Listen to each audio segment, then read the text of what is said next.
नमस्कार, मी उर्वी पंगत तुमच्या आमच्यामध्ये तुमच्या सगळ्यांचं खूप खूप स्वागत करत आहे। आज मी तुमच्यावर हमखास सगळ्यांच्या घरात सर्रास बनणारा पदार्थ म्हणजे चण्याच्या पिठाचा पोळा। हा पदार्थ अगदी घरोघरी बनला जातो।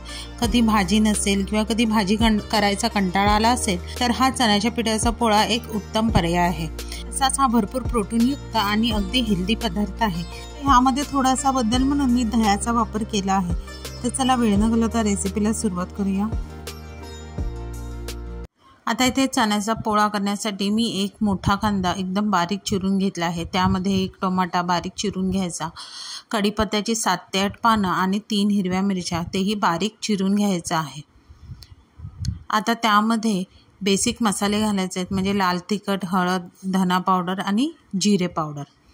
आता त्यामध्ये थोडासा ओवा, आता बेसन बांधू नये म्हणून थोडासा ओवा घालायचा आहे आणि मूठभर कोथिंबीर।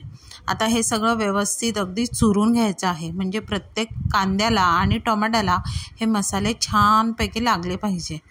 आता हे बघा, अशा प्रकारे मिक्स केल्यावर त्यामध्ये आता मी एक मोठी वाटी भरून एवढा मी बेसन घातलेला आहे। आता बेसन घातल्यावर त्यामध्ये चवीनुसार मीठसुद्धा ॲड करायचं आहे। आता मीठ ॲड करून झाल्यावर त्यामध्ये मी 2 मोठे चमचे एवढं घट्ट दही घेतलेलं आहे। आता इथे दही जास्त आंबट घ्यायचं नाही। जर समजा तुमचं दही आंबट असेल तर टोमॅटोचं प्रमाण थोडं कमी करायचं। आता हे सगळं थोडंसं पाणी घालून व्यवस्थित मिश्रण मिक्स करायचं आहे। आता हे मिश्रण आपल्याला जास्त घट्ट पण भिजवायचं नाही आहे आणि जास्त पातळ पण नाही, मीडियम कन्सिस्टन्सीचं आपल्याला हे पीठ भिजवायचं आहे।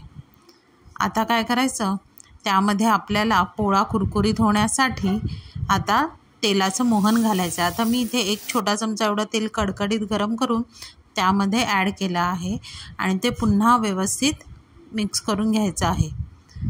आता इथे चण्याचा पोळा तुम्ही तव्यावर सुद्धा काढू शकता, पण हे अगदी मुलांच्या टिफिनमध्ये मला द्यायचे होते म्हणून मी असं छानसं उत्तप्पाचं पॅन असतो त्यामध्ये मी हे घातलेले आहेत। आता थोड्याशा तेलावर हे सगळे आपण चण्याच्या पिठाचे पोळे व्यवस्थित घालून घ्यायचे आहे। आता हे अशा पॅनमध्ये घातल्यामुळे त्याला छान असा गोल आकार येतो, शिवाय डब्यात द्यायला सुद्धा एकदम अट्रॅक्टिव्ह वाटतं आणि मुलांनाही खाण्यात फार मजा येते। इथे आपण जसा नॉर्मल चण्याचा पोळा आपण भाजतो तसाच दोन्ही बाजूने आपल्याला खरपूस भाजून घ्यायचं आहे। आता इथे दही वापरल्यामुळे पोळे कसे बराच काळ असे नरम आणि लुसलुशीत राहतात, कोरडे लागणार नाही। म्हणजे जरी तुम्ही टिफिनमध्ये दिलेत तरी ते मुलांना जास्त ड्राय असे लागणार नाही, खायला फार सुरेख लागतात आणि दह्यामुळे एक वेगळीच चव येते। तर तुम्ही दही घालून हे नक्की चण्याच्या पिठाचे पोळे ट्राय करा।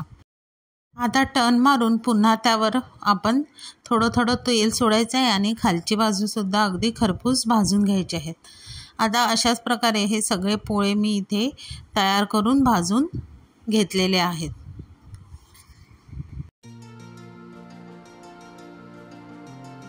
आता इथे तुम्ही बघू शकता दोन्ही बाजूने छान असे खरपूस भाजून झालेले आहेत आणि मग आता आपण हे पोळे काढून घेऊया आणि अशाच तऱ्हेने मी दुसरेसुद्धा बॅच पोळ्यांची तयार करून घेतली आहे। आता हे चण्याचे पोळे तुम्ही टिफिनमध्ये मुलांना चटणी सॉस कशाबरोबरही देऊ शकता, अगदी चपातीमध्ये रोल करून सुद्धा तुम्ही हे पोळे देऊ शकता। तर मग तुम्हाला माझी ही प्रोटीनयुक्त अशी ही चण्याच्या पिठाची पोळीची रेसिपी कशी वाटली ही नक्की कमेंट करून सांगा। रेसिपी आवडली तर रेसिपीला नक्की लाईक करा, शेअर करा, कमेंट करा। चॅनलवर नवीन असाल तर चॅनलला सबस्क्राईब करायला विसरू नका आणि अशाच नवीन व्हिडिओच्या नोटिफिकेशनसाठी बेल आयकॉनला प्रेस करायला विसरू नका। तोपर्यंत मस्त राहा।